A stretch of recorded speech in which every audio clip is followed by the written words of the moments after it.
I will not say who I am. I will not say what position I held that allowed me to be aware of the information I'm about to share.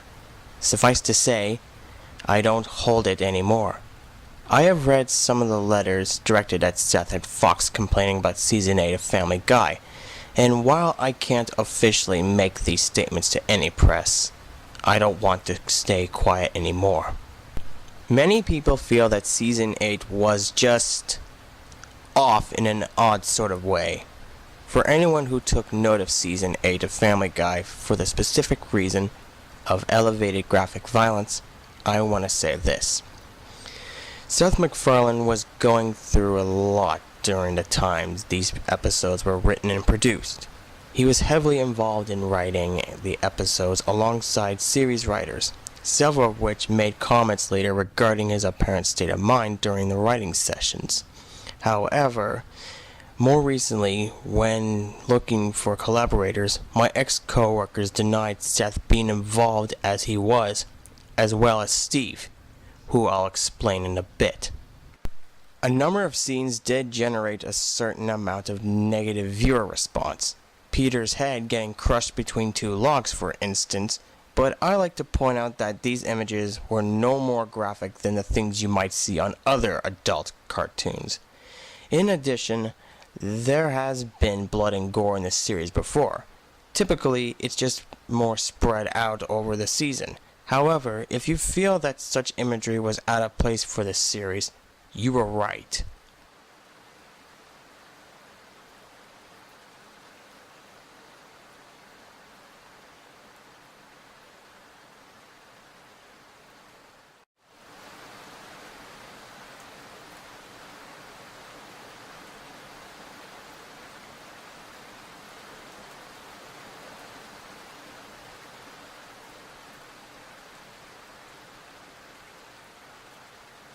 Editors cut nearly 2 hours of animated gore, violence, and sexual abuse from Season 8, as well as rejected 3 proposed episodes featuring the character Quagmire stalking, capturing, raping, and finally killing a woman, whom he keeps for several days while alive in his basement, Stewie developing a mind control ray, which he tests on Brian, though he eventually uses it to have relations with him, Lois becoming pregnant after cheating on Peter in a threesome with friends from college, confesses to him, and after they argue about what to do with the pregnancy, he performs a home abortion on her using a coat hanger. The last episode was eventually rethought and made as partial terms of endearment, but was cut from the air for the US, despite being shown in the UK and being available on the DVD for the season. I would like to point out the episode Doggone, in which Brian loses faith in his ability to write and accidentally hits and kills a dog with his car while drunk by crushing it in half. When he reveals this, everyone but Stewie laughs at him and mocks him, saying that no one cares. Stewie does mock him for a while, but when he realizes how serious Brian is about the issue, he stages Brian's death so that Brian can see the family mourn and feels validated. I suggest you watch this episode while keeping in mind that Seth often represents himself through Brian and Stewie. In this particular episode, I also believe the various dogs and their reactions to their environment reflects Seth's emotions. Early on, when I asked Seth about why he seems to be emphasizing his use of Brian and Stewie, he just told me he was frustrated with the series so far, that he begun to feel like the earlier seasons were idiotic, that the fan base were morons, and that he was stuck. His name would always be associated with Family Guy. He also told me that he was bringing in someone to help mature the material, and he mentioned having worked briefly with the man before.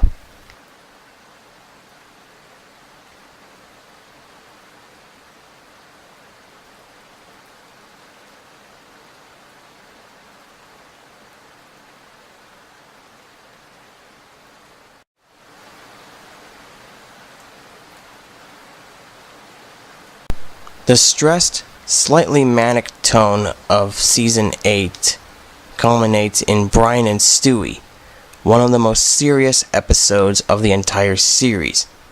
There are no cutaways, and the titular characters behave in a way that seems to show them in their most distilled forms. Again, this episode was heavily censored and altered. The original script called for the scene in which Brian eats Stewie's stool to be shown, not just implied. Brian considers suicide because he feels his life has no purpose, and Stewie saves him with their friendship. Following this episode, the tone evens out and things return to more or less normal for the series. There was nothing particularly occult or metaphysical regarding the circumstances around the making of Season 8. None of the writers or animators went insane. There were no mysterious deaths or possessions, none of that. For those of you looking for a twist or reason, I will say this.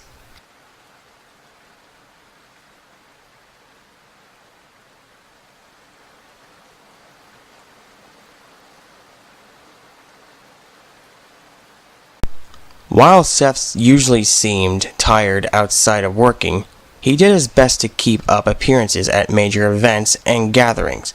However, it was said that he often looked sicker or more listless in the presence of his consultant. I assumed this was the man Seth had mentioned to me earlier on, and was reluctant to say no to suggestions said consultant, whom I will call Steve, made. From what I've gathered, he didn't really start making suggestions during sessions until around episode 3, but was talking to Seth in private about the series.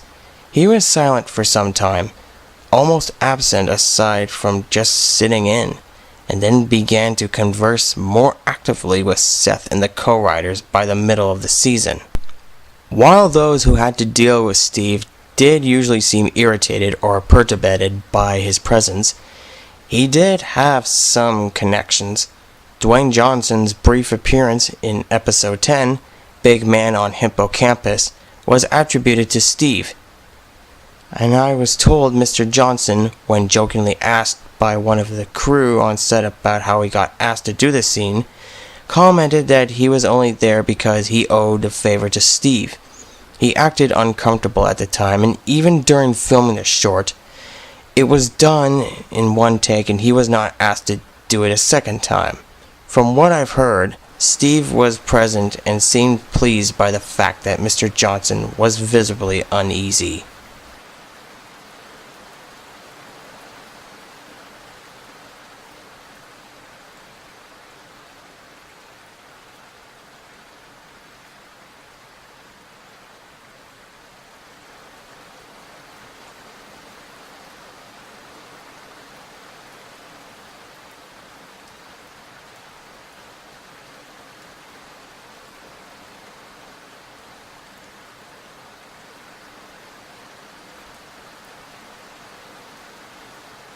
During one session, the second time I saw him in person, I did question Steve directly about a suggested plot, and when he turned to look at me, I was genuinely scared.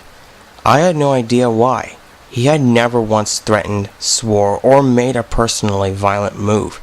I suppose it was the series of ideas regarding violence and gore he pitched to Seth. I should mention that when others did protest suggested violence, Steve would typically switch to sexual themes, racism, mental illness, or just withdraw altogether until he could work in one of his themes again. The pitch I was concerned about was for a running gag. The question I asked was something along the lines of,